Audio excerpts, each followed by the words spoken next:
ഇന്നിവിടെ ഹോസ്റ്റലിൽ ചപ്പാത്തി ആയിരുന്നേ. നമ്മളങ്ങനെ ചപ്പാത്തി അധികം സ്കിപ്പ് ചെയ്യലാട്ടോ പതിവ്. നമ്മളപ്പോൾ വിചാരിച്ചു ഇന്ന് എന്തെങ്കിലും വെറൈറ്റി ആയിട്ട് ഉണ്ടാക്കിയാലൊന്നു.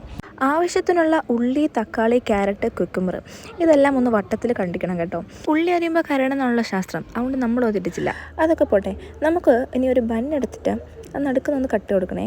ഒരു അതിലേക്ക് കുറച്ച് ടൊമാറ്റോ സോസ് ആട്ടോ ഞങ്ങൾ എടുക്കുന്നത്. നിങ്ങൾക്ക് മയോണൈസ് ഒക്കെ ഉണ്ടെങ്കിൽ അതൊക്കെ ആഡ് കൊടുക്കാം കേട്ടോ. നിങ്ങൾക്ക് എക്സ്ട്രാ വെജിറ്റബിൾസ് ഒക്കെ ആഡ് ചെയ്യാവേ. നമ്മുടെ കയ്യിൽ ലിമിറ്റേഷൻസ് കാരണം കുറച്ച് ആഡ് ചെയ്യുന്നുള്ളൂ കേട്ടോ. ഇതെല്ലാം എന്നിട്ട് നമ്മൾ സെൻറ്ററായിട്ട് ഫില്ല് ചെയ്യണേ. ഇതെല്ലാം വെച്ച് കൊടുത്തതിന് ശേഷം ഞങ്ങളിവിടെ ഇത്തിരി കൂടെ ടേസ്റ്റിന് വേണ്ടിയിട്ട് ചില്ലി സോസ് ആട്ടോ ഒഴിച്ച് കൊടുക്കുന്നത്. നിങ്ങൾക്ക് വേണമെങ്കിൽ കഴിച്ചാൽ മതിയേ. ഇത്ര ഉള്ളു കേട്ടോ, പരിപാടി കഴിഞ്ഞു. വളരെ എളുപ്പമാണ് ഇത് ഉണ്ടാക്കാൻ, വലിയ പരിപാടിയൊന്നുമില്ല.